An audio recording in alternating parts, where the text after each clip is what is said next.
Guys, இன்னைக்கு நாம இந்த ஹிஸ்டாரிக்கல் டிராமாவோட 8th எபிசோட் தான் பார்க்க போறோம். போன எபிசோட்ல ஹீரோயினை அமைச்சர் கிம் அவரோட வீட்டுல புடிச்சு வச்சிருக்காரு. அந்த விஷயம் ஹீரோவுக்கும் லீக்கும் தெரிஞ்சு அவளை காப்பாத்துறதுக்கு ஏதோ பிளான் பண்றாங்க. அதுலயும் இந்த லீ அப்பாக்கு எதிராக நிறைய பண்ணிட்டு தைரியமா அவருக்கு ஏத்தாப்லயே போய் உட்கார்ந்துருக்கான். வெயிட்டான ஒரு பொருளை கொண்டு மண்டையில எரிஞ்சிட்டாரு. ரத்தம் ஊத்த அவனோட அத்தை பதறி போய் வந்து ரத்தத்தை தொடச்சு விடுறாங்க. அவன் அப்பாவுக்கு செம்ம கோவம். முதல்ல இவனை இழுத்து கொண்டு போய் ரூம்ல அடைங்கன்னு சொல்ல அண்ணன்கார வேற ஆளா வரான். அத்தை தான் எதுக்குன்னா இப்படிலாம் பண்றீங்க, சாகடிக்க போறீங்களான்னு கேட்க கன்னத்துல புலின்னு ஒண்ணு விட்டாரு. அவங்க என்ன தப்பு பண்ணாங்க, எல்லாத்துக்கும் நான் தானே காரணம் லீ சொல்ல, ஆமாடா நீதான், இந்த குடும்பமே அழிஞ்சாவது உனக்கு புத்தி வருமா என்னன்னு தெரியலன்னு ரொம்ப கோவப்படுறாரு. அவன் அமைதியா அவரை பார்த்து, நம்ம குடும்பத்துக்கு எதுவுமே ஆக விட மாட்டேன், எல்லாத்தையுமே நான் சரி பண்றேன், இப்ப அண்ணி எங்க இருக்காங்கன்னு எனக்கு தெரியும்னு சொல்ல எல்லாரும் ரொம்ப ஷாக்கா அவனை பாக்குறாங்க. அப்படியே அங்க கட் பண்ணி ஹீரோயினை காட்டுறாங்க. அவகிட்ட அமைச்சர் கிம் வந்து பேசுறாரு. அரசர் தான் உங்களை இங்க அடைச்சு வைக்க சொன்னாரு, அவர் சொன்னதுக்கு அப்புறம் தான் நான் உங்களை அவர்கிட்ட கூட்டிட்டு போகணும்னு தெரியப்படுத்திட்டு அங்க இருந்து போறாரு. இவர் இப்படி பேசிட்டு போனதுக்கு அப்புறம் தான் நம்மளை எதுக்கு உயிரோட இவ்வளவு தூரம் வச்சிருக்காங்க, நம்ம அப்பா அரசர் என்ன பண்ண ட்ரை பண்றாருன்னு ஹீரோயினுக்கு புரியுது. மாமனார் அழிக்கிறதுக்காக நம்மளை பயன்படுத்துறாருன்றத புரிஞ்சுக்கிறா. இப்ப திரும்ப லீய காட்டுறாங்க. அவனை உட்கார வச்சு என்ன சொல்ல வரான்னு கேட்க அவனும் ஹீரோயின் அமைச்சர் கிம் வீட்டுல இருக்கிறத சொல்லிடுறான். அது மட்டும் இல்லாம அரசர் சொல்லிதான் எல்லாமே நடக்குதுன்னு சொல்ல அரசருக்கு தான் இளவரசி உயிரோட இருக்கிறது தெரியாது, லீ போய் சொல்றான்பான்னு அண்ணன்காரன் கத்த, அதெல்லாம் அரசருக்கு தெரியும், நானும் அவர்கிட்ட இளவரசி உயிரோட இருக்கிறத சொல்லியிருக்கேன் அப்படின்னு சொல்ல அண்ணன்காரன் நம்பவே மாட்டேங்கிறான். அப்பா லீ சொல்றதெல்லாம் உண்மைன்னு எப்படி நம்புறதுன்னு கேட்க, உங்க கபோர்டை ஓபன் பண்ணி பாருங்க, அதுல மெடல் இருக்காதுன்னு லீ சொல்ல அவங்களும் அதை எடுத்து பார்த்து மெடல் இல்லைன்னு தெரிஞ்சுக்கிறாங்க. மெடல் இல்லைன்னதுமே அதை அரசர்கிட்ட தான் கொடுத்துருப்பானோன்னு சந்தேகம். அதை அரசர்கிட்ட தான் கொடுத்துட்டேன்னு இன்னொரு பாம்பை வேற போடுறான். இன்னும் என்னென்னலாம் பண்ணிருக்கான்னு அத்தை ஒரு மாதிரி பார்க்க அவன் அப்பா இருந்துட்டு கேவலம் அவளை காப்பாத்துறதுக்கு அந்த மெடலை பயன்படுத்திட்டான்னு கோவப்பட, அதுக்கு மட்டும் இல்ல நம்மளோட குடும்பத்தையும் காப்பாத்தணும்னு தான் அரசரே என்னை ஏமாத்திட்டாருன்னு அவன் அரசர்கிட்ட மெடலை கொடுத்துட்டு மன்னிப்பு கேட்கும்போது அவர் இளவரசியை உயிரோட கூட்டிட்டு வர சொல்லியிருப்பாரா. அதுக்கப்புறம் அவ எங்க இருக்கான்னு நைஸா பேசி தெரிஞ்சிருந்திருப்பாரு. லீயும் பஜூனி ஹீரோயின் இருக்கிற இடத்த சொல்லியிருப்பான். அதை வச்சுதான் ஹீரோயினை ஈஸியா கண்டுபிடிச்சு தூக்கிட்டாங்க. நமக்கு தெரியாம இவ்ளோ பண்ணிருக்கான்னு அண்ணன்காரனுக்கு செம்ம கோவம். லீ அப்பா தலையில கைய வச்சுட்டு உட்கார்ந்துட்டாரு. நான் பண்ண தப்புக்கெல்லாம் எனக்கு அப்புறமா தண்டனை கொடுத்துக்கோங்க, இப்ப ஃபர்ஸ்ட் அண்ணிய போய் விடிவு போன்னு ரொம்ப அவசரப்படுத்துறான். ஏற்கனவே இவங்களை நிறைய வாட்டி ஏமாத்திருக்கான், அதனால சும்மா இவன் பேச்ச மட்டும் நம்ப முடியாதுன்னு ஹீரோயின் நிஜமாவே அங்கதான் இருக்காளா என்னன்னு தெரிஞ்சுக்க ஹெட்டு கிட்ட சொல்லி விடுறாங்க. அமைச்சர் கிம் வீட்டுல காவலுக்கு இருக்கிற ஆளுங்கள்ல ஒருத்தர் ஹெட்டோட ஆள் தான் போல. அவன் ஹெட்டு கிட்ட எல்லா விஷயத்தையும் சொல்லிட்டான். ஹெட்டும் இதை வந்து லீயோட அப்பா கிட்ட சொல்ல இப்பதான் லீய நம்புறாங்க. இவர்கிட்ட ஹீரோயின்ஸுக்குனா சாவடிச்சிருவாரு. ஆனாலும் இந்த லீ ஏன் இவர்கிட்ட வந்து நிக்கிறான்னு நமக்கு ஒண்ணு இன்னும் புரியல. இப்போ ஹீரோயின் அமைச்சர் கிம் வீட்டுல தான் இருக்கான்னு கன்ஃபார்ம் ஆனதும் பிரைவேட் ஆர்மியை கூட்டிட்டு லீ அப்பா அண்ணன் ஹெட் லீ எல்லாருமே கிளம்புறாங்க. அந்நேரம் ஒரு வேலையால அவசரமா வந்து உங்களை சந்திக்கிறதுக்கு அரசர் வந்துட்டு இருக்காருன்னு சொல்றான். இவங்களுக்கெல்லாம் ஒரே ஷாக்கு. வெளியே போய் பார்த்தா அரசர் வீட்டுக்கிட்ட வந்து நிக்கிறாரு. பக்கத்துல இவரோட மாமனார் வீடு ஏதோ இருக்கான், அவரை பாக்குறதுக்கு வந்ததாகவும் எனக்கு லீயோட அப்பா உடம்பு சரியில்லைன்னு அரண்மனைக்கு வராதது தெரிஞ்சிச்சு, பார்த்துட்டு போலான்னு வந்ததா சொல்றாரு. மூத்த அமைச்சரையே அமுக்குறதுக்கு ஒரு ஆளை வர வச்சிருக்கேன்னு அரசர் சொன்னார்ல, அவரும் இப்ப அரசர் கூட தான் இருக்காரு. இப்ப அரசர் வேணும்னே மூத்த அமைச்சரை பார்க்க வந்த மாதிரி தான் தெரியுது. வெளியே வச்சு பார்த்துட்டு அப்படியே போகாம வீட்டுக்குள்ள வரேன்னு வாண்டடா சொல்றாரு. சரின்னு உள்ள கூட்டிட்டு போய் உட்கார வச்சா டைம் ஓட்டதுன்னே நிறைய பேசுறாரு. அப்படியே ஹீரோவை காட்டுறாங்க. அவன் இன்னமும் அமைச்சர் கிம் வீட்டை வேவு பார்த்துட்டு தான் உட்காந்துருக்கான். இப்பதான் இவனும் லீயும் ஹீரோயினை காப்பாத்துறதுக்கு என்ன பிளான் போட்டிருக்காங்கன்னு காட்டுறாங்க. லீ அவன் அப்பா கூட சேர்ந்து பிரைவேட் ஆர்மியோட அமைச்சர் கிம் வீட்டுக்கு வந்து பிரச்சனை பண்ண வைக்கணும். அப்படி பிரச்சனை போயிட்டு இருக்கும்போது யாருக்கும் தெரியாம ஹீரோயின் அங்க இருந்து கூட்டிட்டு போயிடணும். இதுதான் இவங்க போட்ட பிளான். லீ கிட்டத்தட்ட அந்த பிளானை நிறைவேற்ற வந்துட்டான். ஆனா குறுக்க இந்த கௌசிக் வந்தான்ற மாதிரி குறுக்க இந்த அரசர் வந்துட்டாரு. இப்ப ஹீரோவும் ஏன் லீ படையோட வர்றதுக்கு லேட் ஆகுதுன்னு நம்ம அண்ணன் கிட்ட நீங்க இங்க இருந்து பாத்துக்கோங்க, நான் போய் அங்க என்ன ஆச்சுன்னு பாத்துட்டு வரேன் அப்படின்னு லீய பாக்குறதுக்காக கிளம்புறான். அங்க லீயோட வீட்டுல அரசர் டேரா போட்டாரு. அப்படியே அங்க அமைச்சர் கிம் வீட்டுல இருக்கிற ஹீரோயினை காட்டுறாங்க. அவ இப்ப என்ன யோசிக்கிறானா, நம்மளை வச்சு நம்ம அப்பா மாமனாரை காலி பண்ண பாக்குறாரு.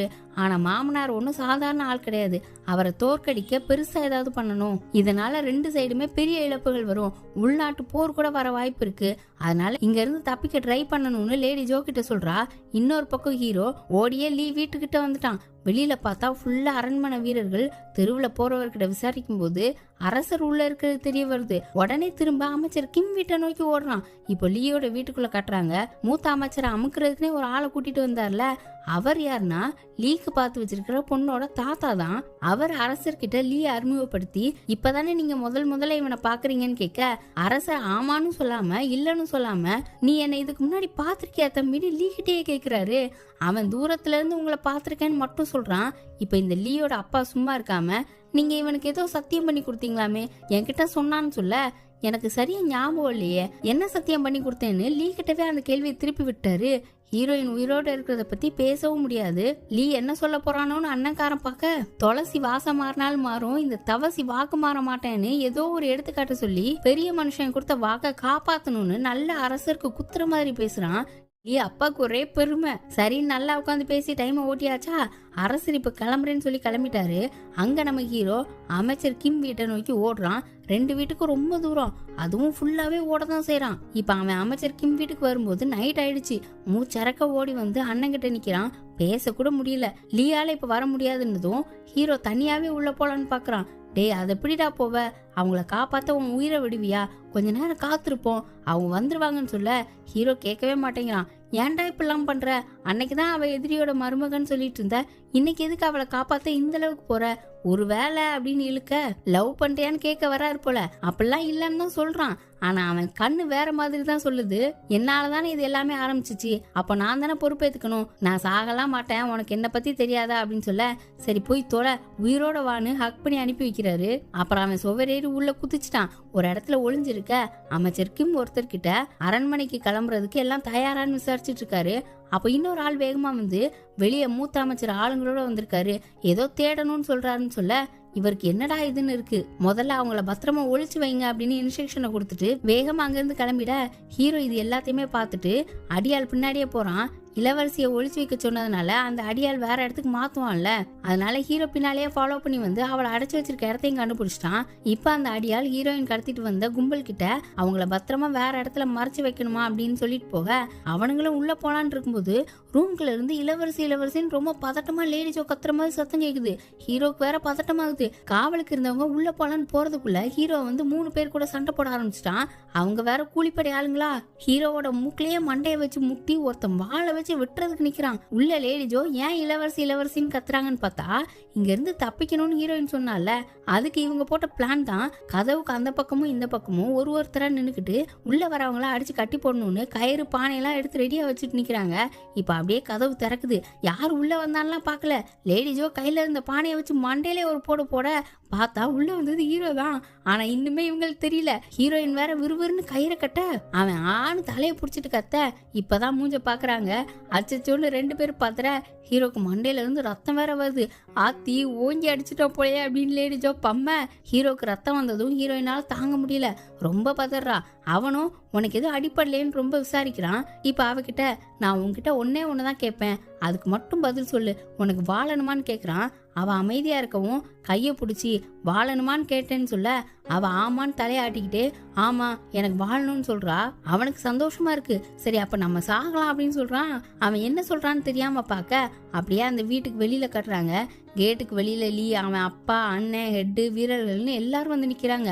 அமைச்சர் கிம் அவரோட ஆளுங்களோட வந்து என்ன விஷயம்னு கேட்க, லீயோட அண்ணக்காரன், அவன் போலீஸ் தானே, ஒரு கொடூர கொலைகாரன் அமைச்சர் கிம் வீட்டுக்குள்ள ஒளிஞ்சிருக்கிறதாவும் வீட்டை தேடுறதுக்கு அனுமதி கொடுக்கணும்னு கேக்குறான். அதுக்கு எதுக்கு பிரைவேட் ஆர்மிலாம் வந்திருக்கு அப்படின்னு கேட்கும்போது, அவசரமா செய்தி வந்ததுனால வீட்டுல உள்ளவங்களே கூட்டிட்டு வந்திருக்கேன் அப்படின்னு சொல்ல, நான் முடியாதுன்னு சொன்னா என்ன பண்ணுவீங்கன்னு அமைச்சர் கிம் கேக்குறாரு.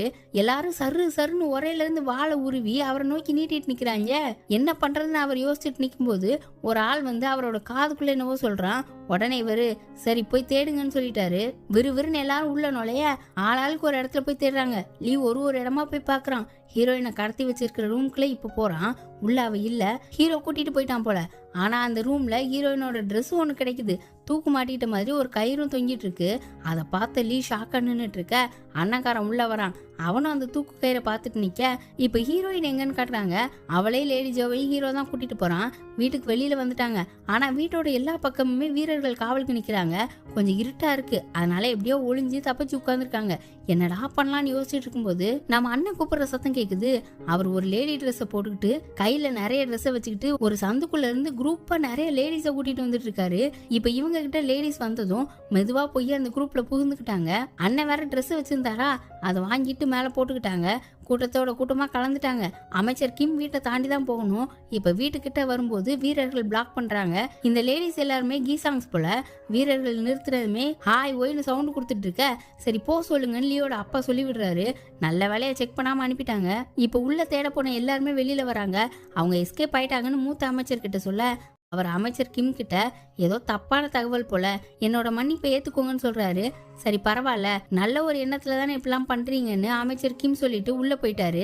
உள்ள போய் அவரோட ஆளுங்க கிட்ட நம்ம எதுக்குமே தயாரா இருக்கணும், இன்னும் நிறைய ஆளுங்களை காவலுக்கு கூட்டிட்டு வாங்க, மறுபடியும் அந்த கூலிப்படைய இளவரசியை தேடுறதுக்கு அனுப்புங்கன்னு இன்ஸ்ட்ரக்ஷன் கொடுத்துட்டு இருக்காரு. வெளியில மூத்த அமைச்சர் கிட்ட லீ அண்ணக்காரன் ஹீரோயினோட ட்ரெஸ்ஸும் தூக்கு கைன்னு கடந்ததை வச்சு இளவரசி செத்துருப்பான்னு சொல்றான். ஆனா லீக்கெல்லாம் இதுல நம்பிக்கை இல்ல. அதெல்லாம் இல்ல, ஒரே ஒரு தூக்கு கயிறை வச்சுலாம் அவங்க இறந்து போயிட்டாங்கன்னு என்னால நம்ப முடியாது.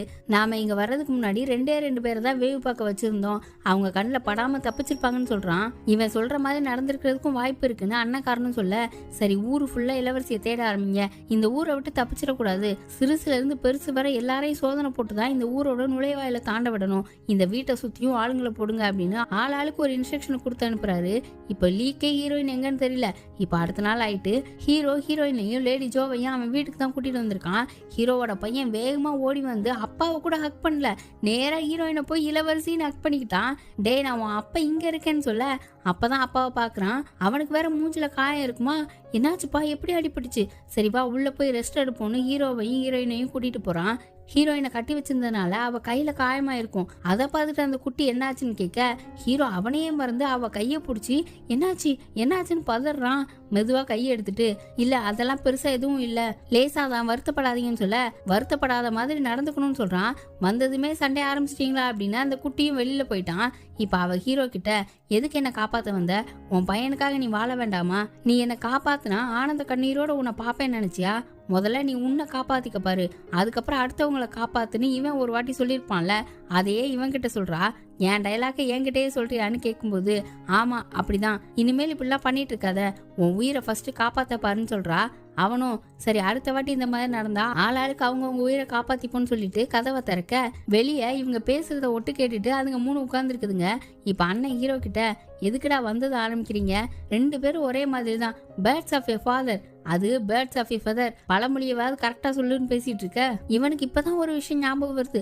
விறுவிறுன்னு ஹீரோயின் கிட்ட போய் பென்னு இங்கெல்லாம் கொடுத்து, நாம ஒன்னு ஆரம்பிச்சுட்டா அதை கரெக்டா பண்ணணும்னு ஏதோ எழுத சொல்றான். அதுல என்ன எழுதுனாங்கன்னா நமக்கு காட்டல. இப்ப அன்னைக்கு நைட்டு அமைச்சர் கிம் கிட்ட ஒரு ஆள் வேகமா ஓடி வந்து ஒரு லெட்டரை கொடுக்குறான். ஹீரோ தான் அனுப்பிட்டு இருக்கான் போல. அடுத்து அமைச்சர் கிம் கூட பேசுறதுக்கு அவருக்கு எதிர்த்தாப்புல உட்கார்ந்துருக்கான். அவர்கிட்ட ஏதோ டீல் போடணும்னு கேக்குறான். ஆனா அவரு, இளவரசியே கடத்தின உன்கிட்ட நான் என்ன டீல் போடுறது? டீல்னா அதுல 2 பக்கமும் லாபம் இருக்கணும். ஆனா இப்ப எனக்கு தான் நிறைய நஷ்டம் இருந்திருக்குன்னு சொல்ல வர, என்ன நஷ்டம்? உயிரவே நான் தான் காப்பாத்திருக்கேன். நான் மட்டும் இப்ப இளவரசியை கூட்டிட்டு போகாம இருந்திருந்தா அந்த மூத்த அமைச்சர் இளவரசியை நீங்க வச்சிருக்கிறதுனால உங்க மேல தேச துரோகம் பழிய போட்டு உங்களை காலி பண்ணிருப்பான். அரசரும் உங்களை காப்பாத்துவார்னு நினைக்கிறீங்களா? சொந்த பொண்ணையே பழி வாங்குறதுக்கு பயன்படுத்துறாரு. உங்களுக்காக அவர் மூத்த அமைச்சரை எதிர்ப்பாரா? இல்லவே இல்லைன்னு எல்லாத்தையுமே கரெக்டா கெஸ் பண்ணி பேசுறத பார்த்துட்டு அமைச்சர் கிம்முக்கே இவன் யாருன்னு தெரிஞ்சுக்க ஆர்வமா இருக்கு. உன்னோட அடையாளம் என்ன? உன்னை பத்தி சொன்னாதான் உன்னை நம்பவா வேணாமான்னு என்னால யோசிக்க முடியும். நீ அந்த மூத்த அமைச்சரோட ஆளா இருந்தா என் கதை முடிஞ்சது. அதனால ஃபர்ஸ்ட் நீ யாருன்னு சொல்லுன்னு கேட்க, இப்பதான் ஹீரோ யார் அப்படின்னு சொல்றான். நமக்கும் அவன் யாருன்னு தெரிய வருது. அவனோட தாத்தாவை தலையை வெட்டி சாகடிச்சதெல்லாம் நமக்கு காட்டினாங்கல்ல, ஆனா அவர் யாருன்னு சொல்லல. இதுக்கு முன்னால இருந்த அரசரோட மாமனார் தான் ஹீரோவோட தாத்தா. நான் அவரோட பேரன்னு சொல்ல அமைச்சர் கிம்முக்கு ரொம்ப ஷாக்கு. அவரோட குடும்பத்துல உள்ள எல்லாருமே சாகடிச்சிட்டதா கேள்விப்பட்டேனே, நீ மட்டும் எப்படி?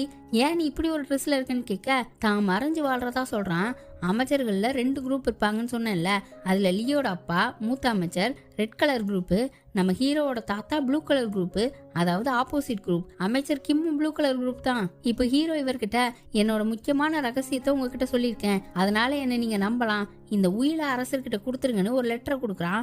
அடுத்த நாள் அதை எடுத்துட்டு அரண்மனை கிளம்புறாரு. இவரை வேவு பாக்குறதுக்கு லீ அங்கதான் நின்றுட்டு இருந்திருப்பான். ஹீரோ பின்னால வந்து கூப்பிடுறான். ஹீரோயினுக்கு என்ன ஆச்சுன்னு லீக்கு அப்படி ஒரு பதட்டம். ஹீரோவோட சட்டையை பிடிக்க ஹீரோ உண்மையெல்லாம் சொல்லிடுவான்னு பார்த்தா லேடி ஜோ கிட்ட ஹீரோயின் இறந்துட்டதா சொல்ல சொல்லி லீ கிட்ட சொல்ல சொல்லியிருக்கான். அவங்களும் அழுதுகிட்டே உங்களுக்காகவும் உங்க குடும்பத்துக்காகவும் இளவரசி அவங்க உயிரை மாச்சிக்கிட்டாங்க, நான் செத்து போயிட்டா எல்லாரும் நிம்மதியா இருப்பாங்கன்னு சொல்லிட்டே இறந்தாங்கனால அவனும் நம்பிட்டான். அழுதுகிட்டே அப்ப அவங்க சாகும்போது வேடிக்கை பாத்தீங்களான்னு கதறான். லேடி ஜோ அழுதுகிட்டே ஹீரோயின் கொடுத்ததா ஒரு லெட்டரை கொடுக்குறாங்க. அதுல அவ கடைசி வார்த்தைகளா நன்றி, நீங்க சந்தோஷமா இருக்கணும், உங்க வாழ்க்கையில நீங்க முன்னேறணும், அப்படி இப்படின்னு ஏதோ எழுதியிருக்கா. லீ கதறி கதறி அழுதுட்டு இருக்கான். இப்ப அப்படியே ஹீரோயின் எழுதுனா உயில அரசர்கிட்ட கொடுக்க போனா அமைச்சர் கிம்ம காட்டுறாங்க. அரசர் இந்த உயில படிச்சு கூட பாக்கல, இளவரசி தூக்குல தூங்கிட்டாளா, தற்கொலை பண்ணிக்கிட்டாளான்னு கேட்க ஆமா அரசே, இளவரசியை காப்பாற்ற முடியாத பாவி ஆயிட்டேன், என்ன சாகடிச்சிடுங்கன்னு அவர் மன்னிப்பு கேட்க சும்மா பேச்சுக்கு தான் நான் சாகடிச்சிடுங்கன்னு சொல்லுவாங்க. ஆனா அரசர் உடனே அப்ப செத்துப்போ, இளவரசி எப்படி செத்து போனாலோ அதே மாதிரி நீயும் தூக்குல தொங்குன்னு சொல்றாரு. அமைச்சர் கிம்முக்கு பயமா இருக்கு. அங்கதான் கோட்லேடி கிம்மு இருக்காங்க. அவங்க அரசரை அமைதியாக்க கோபத்தை கட்டுப்படுத்துங்க அரசே, முதல்ல இளவரசி எழுதின உயில படிங்க அப்படின்னு சொல்ல இப்ப அவங்க பக்கம் திரும்பி எது படிக்கணுமா, அந்த மரியாதை கெட்டவ எழுதின உயில எல்லாம் நான் ஏன் படிக்கணும், அதை தீய வச்சு கொளுத்துங்கன்னு கத்தி உயில தூக்கி எறிகிறாரு. அடுத்து தளபதியை உள்ள கூப்பிட்டு அவரோட வாழை உருவி அமைச்சர் கிம் பக்கத்துல போட்டு இதை வச்சு வெட்டிக்கிட்டு நீயே சாவுன்னு சொல்ல என்னை மன்னிச்சிடுங்க அரசே, எனக்கு உயிர் பிச்சு தாங்க, என்னை வாழ விடுங்க, எனக்கு இன்னொரு வாய்ப்பு கொடுங்கன்னு அமைச்சர் கிம் கெஞ்ச வாயை மூடுன்னு கத்துறாரு. இதுக்கு மேல உன் வாயை திறந்த வாழை வச்சு சீவிடுவேன், உன்கிட்ட எத்தனை வாட்டி சொன்னேன் அவன்கிட்ட ஜாக்கிரதையாரு ஜாக்கிரதையாருன்னு. இந்த திட்டத்துக்காக நான் எந்த அளவு போயிருக்கேன் தெரியுமா, எனக்குன்னு இருந்த என்னோட ஒரே ஒரு பொண்ணையே நான் சாகடிச்சிருக்கேன்னு கத்திக்கிட்டு அமைச்சர் கிம் கழுத்தை பிடிச்சி நெரிக்கிறாரு. நடுவுல கோட்லேடி கிம் அவரை தடுக்காதன்னு கத்திக்கிட்டே இப்ப அவங்க பக்கம் திரும்பிட்டாரு.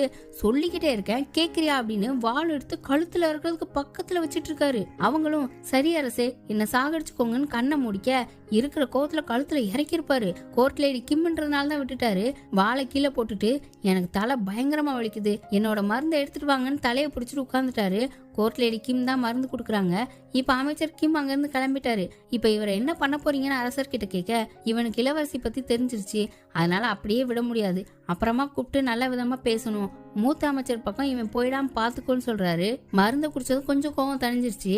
அப்படியே லீய காட்டுறாங்க. ஹீரோயின் இறந்துட்டான்னு நினைச்சு தண்ணி போட ஆரம்பிச்சிட்டான். அப்ப அவனோட அத்தை தான் வந்து அவ இறந்திருக்க மாட்டா, லெட்டரை வச்சு மட்டும் நீ எப்படி நம்புறன்னு நம்பிக்கை கொடுக்குறாங்க. இப்பதான் அவனுக்கு புரிய வருது. அப்ப ஃபர்ஸ்ட் என்ன நம்ப வச்சாதான் என் அப்பாவை நம்ப வைக்க முடியும்னு இப்படி பண்ணிருக்கலாம், நான் அண்ணி உயிரோடு இருக்காங்களான்னு தெரிஞ்சுக்கணும்னு உடனே கிளம்ப பாக்குறான். அப்ப அவன் அத்தை தான் தடுத்து அவ இந்த மாதிரி ஒரு விஷயம் பண்ணிருக்கான்னா அதுல எதுவும் நீ மாத்தாத, அவ இறந்ததாவே இருக்கட்டும், அவ வாழ்றதுக்கு ஒரே ஒரு வழி இது மட்டும்தான், திரும்பவும் நீ அவளை தேடி போய் உன் அப்பாவுக்கு இதெல்லாமே தெரிய வந்துட்டுனா மறுபடியும் அவளுக்கு ஆபத்து தான் சொல்ல அவன் கேட்கவே மாட்டேங்கிறான். அவளை பார்த்தே ஆகணும்ன்றான். உடனே அவங்க நீ இப்ப அவளை தேடி போன, நான் அண்ணன் கிட்ட எல்லா விஷயத்தையும் சொல்லிடுவேன், எனக்கு உன் உயிரை விட அவ உயிர் ஒன்றும் முக்கியம் கிடையாதுன்னு மிரட்ட அதுக்கப்புறம் தான் அமைதியா இருக்கான். இப்ப இவங்க பேசிட்டு ரூமை விட்டு வெளியில வரும்போது அண்ணன்காரன் வந்து நிக்கிறான். இவன் வரான்னு தெரிஞ்சதும் லீ ஃபுல்லா சரக்குல மட்டையா கிடக்குற மாதிரி நடிக்கிறான். என்னால இதை நம்பவே முடியல, எனக்காக இந்த ஒரே ஒரு லெட்டரை மட்டும் எழுதிட்டு போயிருக்கா, தற்கொலையா அப்படி இப்படின்னு வளர அண்ணன்காரனும் நம்பிட்டான். அப்பா கிட்ட போய் ஹீரோயின் எழுதின லெட்டரை கொடுத்து இந்த வாட்டி இளவரசி உண்மைக்குமே செத்து போயிட்டா அப்படின்னு சொல்ல அவர் எப்படி இதை நம்புவாரு, ஆதாரம் இல்லாம நம்ப மாட்டேன்னு சொல்றாரு. தம்பி தான் நம்மளோட ஆதாரம், அவன் இப்ப இருக்கிற நிலைமைய பார்த்தா நீங்களே நம்புவீங்கன்னு சொல்ல அவர் ஒரு மாதிரி யோசிக்கிறாரு. அங்க லீய பார்த்தா இவன் அத்தை எவ்வளவு சொன்னாங்க போகக்கூடாதுன்னு, இப்ப அவன் இல்லாம என்னால வாழ முடியாது மன்னிச்சிருங்க அத்தைன்னு மைண்ட் வாய்ஸ் கொடுத்துட்டு நைட்டோட நைட்டா வீட்டுல இருந்து கிளம்பிட்டான். ஃபர்ஸ்ட் ஹீரோயினை தப்பிக்கிறதுக்கு லீ ஹெல்ப் பண்ணிருப்பான்ல, அந்த ஏரியால தான் ஹீரோவோட வீடு இருக்கும், அங்கதான் அவன் இருப்பான்னு அந்த ஏரியாவுக்கே வந்து தேடிட்டு இருக்கான். அங்க ஹீரோயின் லேடி ஜோ அண்ணன் எல்லாருமே இந்த ஊரை விட்டு கிளம்புறதுக்காக திங்ஸ் எல்லாம் பேக் பண்ணிட்டு இருக்காங்க. லீ கரெக்டா வீட்டை கண்டுபிடிச்சு வந்துட்டான். வீட்டுக்குள்ள நுழையிறதுக்குள்ளேயே தற்செயலா ஹீரோ வெளியில வர லீய பார்த்ததுமே தடுக்கிறான். உன் அண்ணியோட நிலைமை கொஞ்சமாச்சும் உனக்கு புரிஞ்சிச்சுன்னா இங்க இருந்து போயிருன்னு சொல்ல லீ கேட்கவே மாட்டேங்கிறான். டே அவளை செத்துட்டதா எல்லாரையும் நம்ப வைக்க நான் எவ்வளவு கஷ்டப்பட்டேன்னு தெரியுமா, அதை கெடுத்துடாத, அவளோட பாதுகாப்பு சந்தோஷம் தான் முக்கியம்னு சொல்லிட்டு திரியிற, எதுக்கு இப்படிலாம் பண்றேன்னு கேட்க மூஞ்சிலேயே குத்திட்டான். அப்ப கரெக்டா ஹீரோயின் வெளியில வந்து லீய தனியா கூட்டிட்டு போய் பேசுறா. லீ தான் ஆரம்பிக்கிறான், என் அண்ணனை நீங்க கல்யாணம் பண்ணதும் என் மனசுல இருந்து உங்களை எடுத்துட்டேன், ஆனா என்னைக்கு நீங்க இறந்து போயிட்டீங்கன்னு செய்தி என் காதுல விழுந்துச்சோ அப்பதான் நான் என்னையே ஏமாத்திட்டு இருக்கேன்னு எனக்கு புரிஞ்சுது. உங்களை திரும்ப உயிரோட பார்த்ததும் இதுக்கு மேல உங்களை நான் இழக்க கூடாதுன்னு முடிவு பண்ணேன். அந்த நாள் ஞாபகம் இருக்கான்னு கேக்குறான். என்னன்னா ஒரு சின்ன பிளாஷ்பேக், ஹீரோயினுக்கும் லியோட அண்ணனுக்கும் கல்யாணம் பண்ணி வைக்கணும்னு பேசினதும் அவ இவன் கிட்ட நாம எங்கேயாவது ஓடி போயிடலாமா, யார் கண்ணுக்கும் தெரியாம வாழ்வோம் அப்படின்னு கெஞ்சிருப்பா.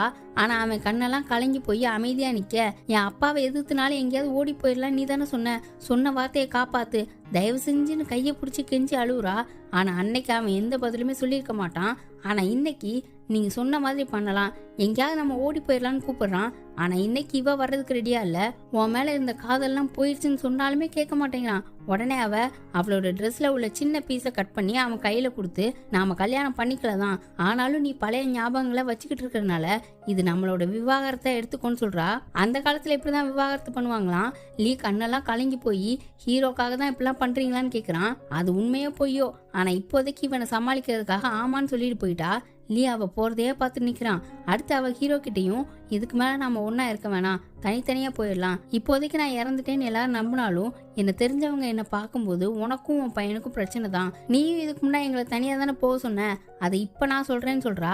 அதுக்கு அவன் அது அப்போ இப்ப பெருசா எதுவும் பிரச்சனை வராதுன்னு சொல்லும்போது, இல்ல வரதான் செய்யும், என்னை காப்பாத்துறதுக்காக நேத்து பண்ண மாதிரியே நீ நிறைய ஆபத்துக்களை சந்திக்க வேண்டியதா இருக்கும், எனக்கு அதுல இஷ்டம் இல்லைன்னு சொல்றா. நீ இப்ப தனியா போறன்னு வச்சுக்கோ, ஏதாவது ஆபத்துனா என்ன பண்ணுவேன்னு கேட்க, என்னை காப்பாத்திக்க எனக்கு தெரியும், நீ ஏன் என்னை பத்தி கவலைப்படுறன்னு கேட்க, கவலைப்படாதன்னு மட்டும் சொல்ற, எப்படி கவலைப்படாம இருக்க முடியும், இப்படி பேசுற நீ தான் நான் உன்னை காப்பாத்த வந்தப்போ அவ்வளவு சந்தோஷப்பட்ட, உன் மூஞ்சிலேயே தெரிஞ்சதுன்னு சொல்றான். இதுக்கு மேல நாம சந்திக்கவே வேணாம்னு சொல்லிட்டு போனேன், திடீர்னு உன்னை பார்த்ததும் எனக்கு சந்தோஷமாயிடுச்சு, நான் என்ன பண்றது, நீ பேசினது உன் கூட வாழ்ந்தது எல்லாமே என் கண்ணுக்குள்ளேயே நிக்குதுன்னு கண்ணுல தண்ணியோட அவனை பார்க்க டக்குன்னு அவளை போய் ஹக் பண்ணிக்கிறான். அப்படியே இந்த எபிசோட முடிக்கிறாங்க. இதுக்கப்புறம் ஹீரோ ஹீரோயினுக்கு என்ன நடக்கும், அவங்க சேருவாங்களா, அவங்களுக்கு என்னென்ன பிரச்சனை வரப்போறதுன்றதெல்லாம் அடுத்த எபிசோட்ல பார்க்கலாம். அதுக்கு சேனலை சப்ஸ்கிரைப் பண்ணி பெல் ஐக்கானை பிரஸ் பண்ணி வச்சுக்கோங்க. வீடியோ பிடிச்சிருந்தா லைக் பண்ணுங்க, ஷேர் பண்ணுங்க. Bye by.